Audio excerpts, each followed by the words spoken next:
If you clicked on this video, I'm going to assume that you're new to Team Fortress 2, so in that case, welcome. In my opinion, TF2 is the greatest game ever made, standing the test of time for 16 years despite being a bit neglected by its developers. Perhaps what sets TF2 apart from other games is its weirdness, with many bizarre weapons and playstyles. None of these odd mechanics are really explained to new players, which might make the fresh install experience poor enough for new players to overlook this gem of a game. The in-game tutorial is basically useless, and the default settings are archaic and in desperate need of an update. I'll start this video off by going over some settings changes that will transform your gameplay experience from borderline unplayable to very enjoyable. To skip all the settings, go to 541. The majority of these settings can be changed in the menus, but you can update many of them via the developer console. You can enable this by going to Options, Advanced, Enable Developer Console. While you are here, I would also recommend checking Enable Fast Weapon Switching. This will allow you to change weapons using only one button input instead of two. Once you have the developer console enabled, you can open it by hitting the tilde key, which is located above the tab key on my US keyboard. Enter in FOV_desired 90. This will increase your field of view to 90, which is a great improvement from the default of 70. There are many other things you can do inside of the developer console, such as load up a map by using the map name command. You can also enable cheats, disable time limit, and give yourself infinite health on a private server. I find these specific commands helpful when practicing to rocket jump and sticky jump. You can find more information about all these other commands online. For now, I will just go over some of the important settings in the Advanced Settings menu, which can be accessed by pressing the Advanced Options button. Make sure you have automatically reload weapons when not firing enabled. In TF2, weapon reload animations can be interrupted at any time as long as you have something loaded, so there is no downside to having this enabled. If you're used to other shooters, this may be a little bit jarring at first, but trust me, this is an advantage that you will want to have enabled. You're going to want to enable both play a hit sound every time you injure an enemy, as well as play a last hit sound. You can customize these settings to your liking, but knowing when your shots are landing and when you are getting frags is important, since you might not always have line of sight on the players you are shooting at. I would also argue that hit sounds and kill sounds are incredibly satisfying, so enabling them not only gives you a competitive edge, but also a much more enjoyable experience. Get him, Jerry. Oh yeah! You will also want to enable Display Damage Done as text over your target. The option right underneath this is up to your personal preference, but I usually have it turned off. Enabling this option is going to show you your damage numbers, which will help you learn how much damage your weapons can do, as well as help you determine how healthy your opponents still are during a fight. Damage numbers also contribute to the aforementioned satisfying moments. Moving on to the class-specific options, many of these are personal preference, however I would recommend unchecking the sniper rifle will resume after firing option. I would also check the medigun continues healing without holding down fire, since this just makes playing medic easier. I would also recommend enabling the injured teammates will automatically call out and setting the slider quite high. This will mean that your injured teammates will alert you that they are in need of healing without them actually having to press anything on their keyboard. You can change your view model field of view in the console by using viewModel_FOV followed by the desired number.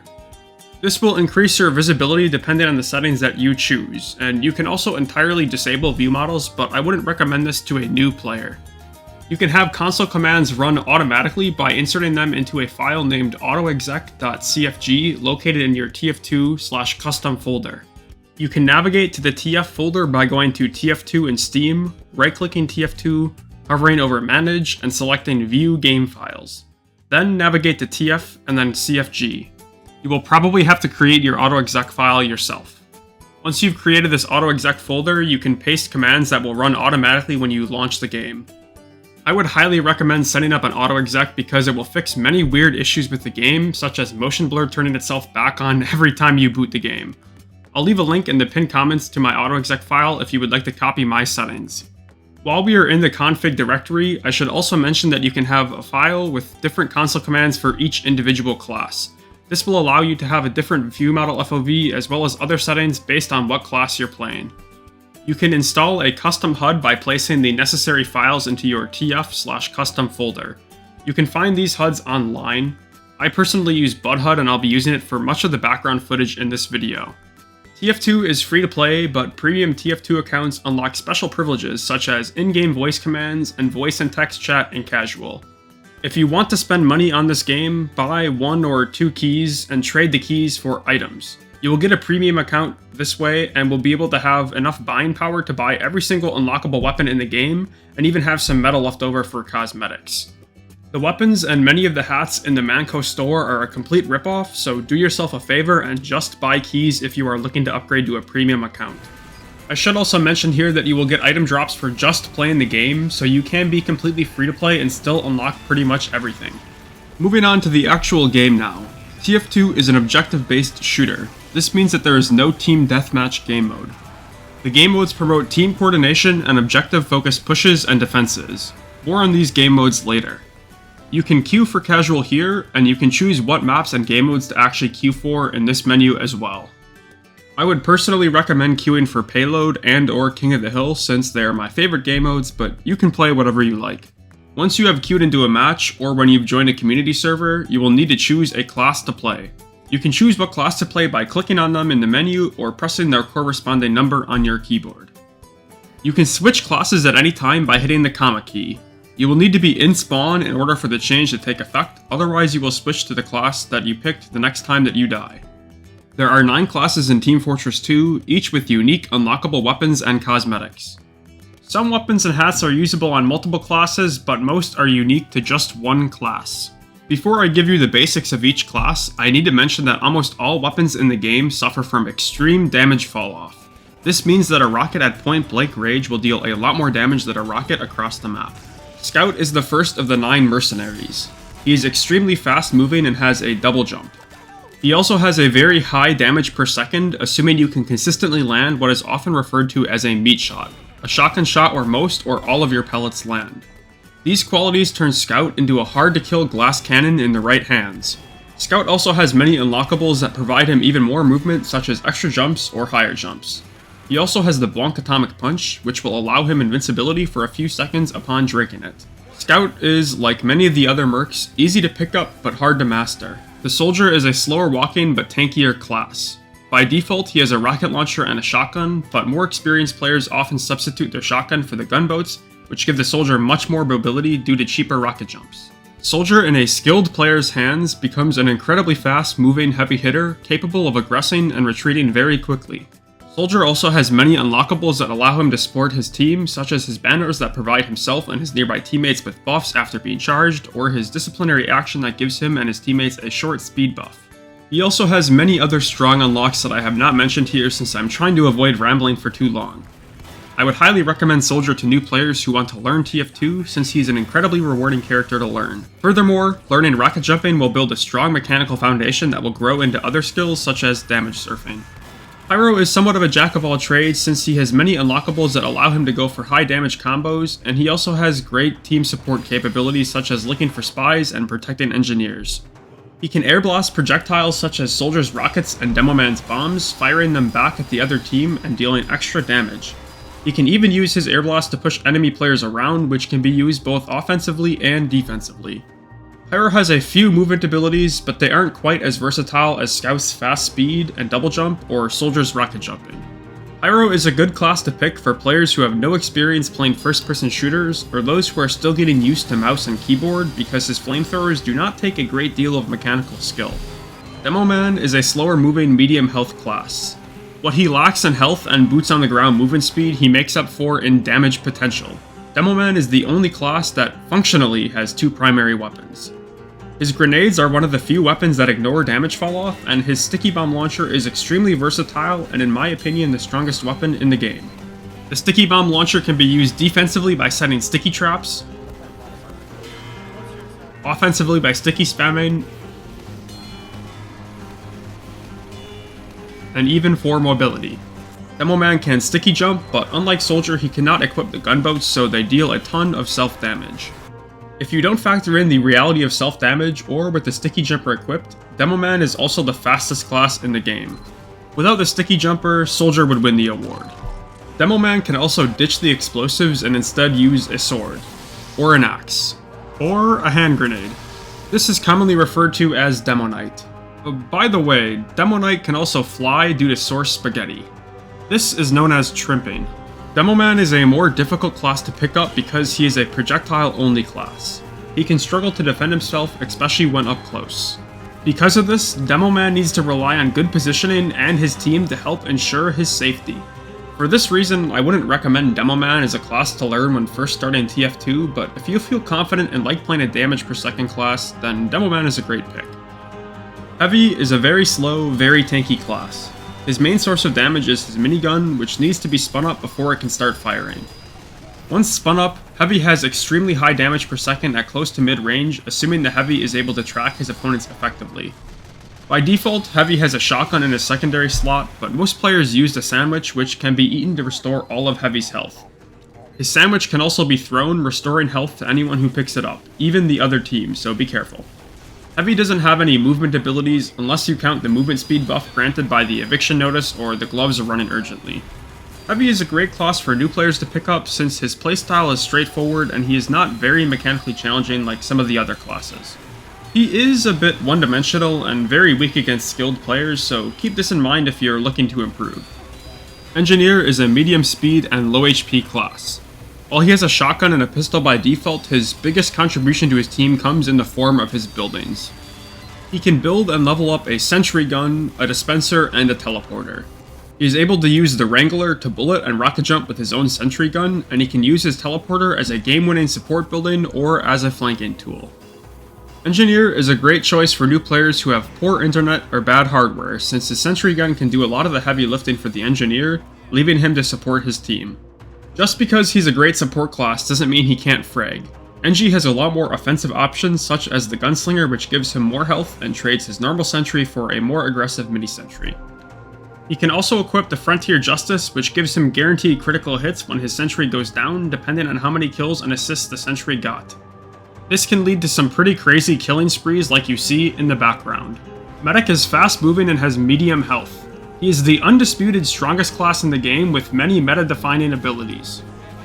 Newer players often attempt to use Medic as a damage dealer with his syringe gun, but his main focus should be using his minigun in his secondary slot to heal his teammates.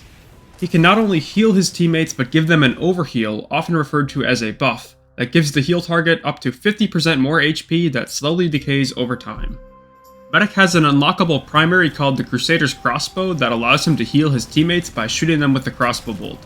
The crossbow heals a ton of HP, which allows Medic to burst heal teammates and even clutch up and hit life-saving cross-map arrows. Medic is able to run as fast as Scout if he is healing one, and he is also able to mirror his heal target's blast jumps if he is using the quick fix. Medic also builds Uber Charge, which makes himself and his patient invincible for 8 seconds. His other mediguns have other abilities such as giving the target guaranteed crits, but the stock medigun is by far the strongest. Uber Charge builds over time and will reset upon death, so the medic will have to stay alive to get his Uber. Just keep in mind that the other team is going to want you dead really badly, so try to position yourself behind your team. Medic is a fantastic pick for new players who enjoy a more supportive role, or for players who prefer using game sense and positioning rather than raw mechanics. If you are a new player, learning Medic is by far the quickest way to start contributing to your team because he is so strong and mechanically simple. Sniper has low HP and a medium movement speed. His sniper rifle is another exception to the damage falloff rule, dealing full damage no matter the range. His sniper rifle functions differently from snipers in other games. It charges while scoped in, dealing up to 3 times the damage depending on how long the sniper is scoped before shooting. Headshots also deal a critical hit, scoring the sniper triple damage. Sniper Secondary is an SMG which does suffer from damage falloff. I often see new players trying to use the SMG like it's Call of Duty. Don't use the SMG at long range, use your sniper rifle. You won't see many people running the SMG though, since Sniper has a few unlocks like the Cozy Camper that make using his primary much easier.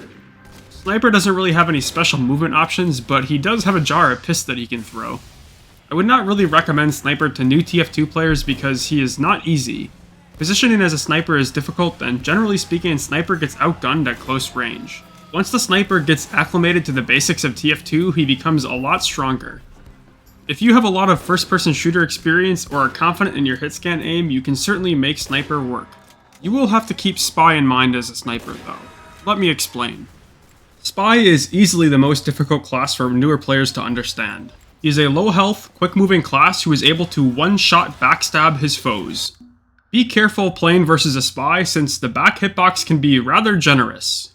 Spy also has a revolver, which isn't the greatest gun in tf2 when it comes to DPS, but it definitely should not be overlooked. Most of Spy's kit revolve around him getting behind to backstab enemies or pick off vulnerable players with his revolver. Spy is able to go fully invisible to the other team with his invis watch. He will show up as a team-colored glow to his own team. If the Spy bumps into an opponent or takes damage while invisible, he will shimmer. He can also be lit on fire while invisible, making Pyro very good at finding Spy. Spy can also equip the Den Ringer, which can be used in place of the invis watch. The Dead Ringer allows the Spy to feign his own death when taking damage. Upon feigning his own death, the Frenchman will appear dead to the other team, but will actually be rendered invisible and be given a movement speed buff and a damage reduction.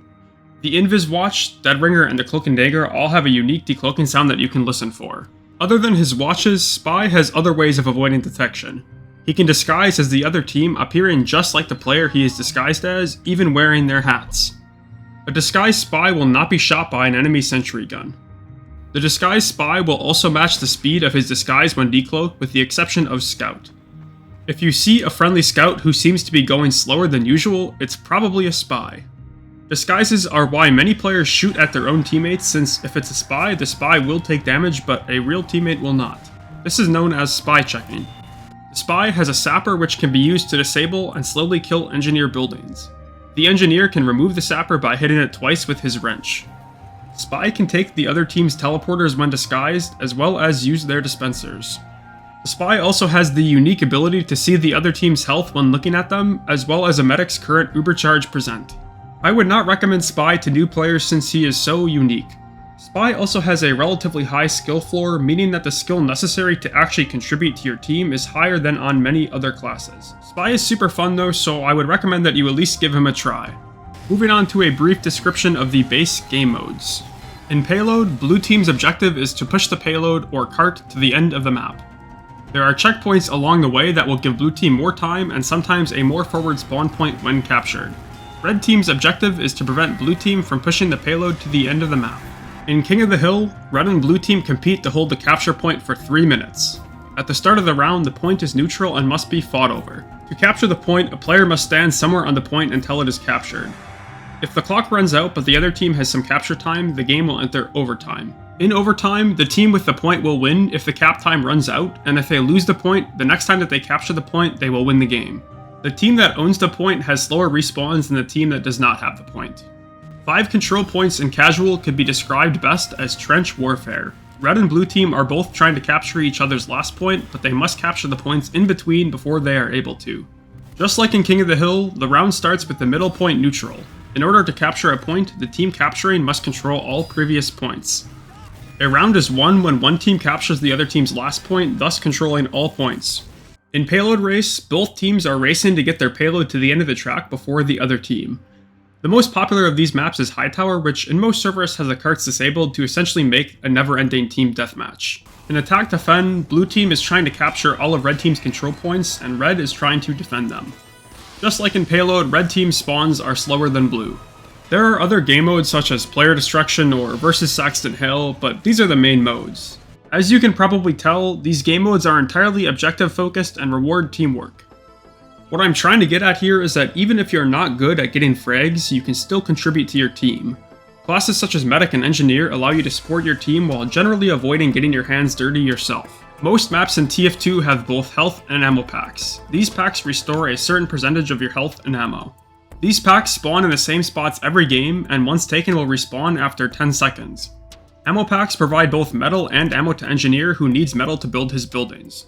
On the Payload and Payload Race game modes, the Payload cart acts as a level 1 dispenser for their team. On every map, inside of each team's spawn, there is a resupply cabinet. Touching this cabinet will fully restore your health and ammo, as well as remove any negative effects. This is known as resupplying. Resupplying will also update your loadout if you change weapons or hats. You can have a keybind to resupply immediately anywhere inside of your spawn room without having to actually touch the cabinet. This is super useful and will save your life in many situations, so I'd recommend putting this into your auto exec. Some doors only open from one direction, such as this door on Swiftwater, so be aware of that when you're playing. Other doors in Pass do not open until a certain event is triggered, such as a payload being pushed over a capture point. All of the classes have unlockable weapons that can be equipped in the place of the default or stock weapons. I have mentioned a few of them already during this video, and I won't be going over any more since this is just a beginner guide, not a complete overview of the game. That being said, you can change loadouts in game by pressing the M key. Again, you will need to be in spawn for this to take effect, and hitting a resupply cabinet is going to update your loadout. Lastly, I want to quickly go over a few of Team Fortress 2's issues. Just like in seemingly every other first-person shooter, there is a rampant cheating problem. Depending on your region and the time that you play, you might experience casual servers that are overrun by bots or human cheaters. This is why I personally play on Uncletopia, a network of community servers ran by another TF2 YouTuber, Uncle Dane. Random crits and random bullet spread are also disabled on these servers, which is a good thing for reasons I don't have time to go over in this video. Unfortunately, if you want to play casual and not community servers, there is no way to avoid encountering cheaters. You will just have to do your best to vote kick them as soon as you see them. I still have tons of tips for new players, so if you're interested in a follow-up video, please let me know in the comment section. If you're new to my channel, I mostly make videos geared towards more experienced TF2 players, so unless I get a lot of comments asking for more beginner content, I'm going to be continuing making high-level guides and other projects that sound like fun to make. If you're interested at getting better at Soldier or Demo, I have a casual guide for both classes on my channel as well, so feel free to check those out. Anyways, shameless self-advertising aside, I hope you enjoyed the video.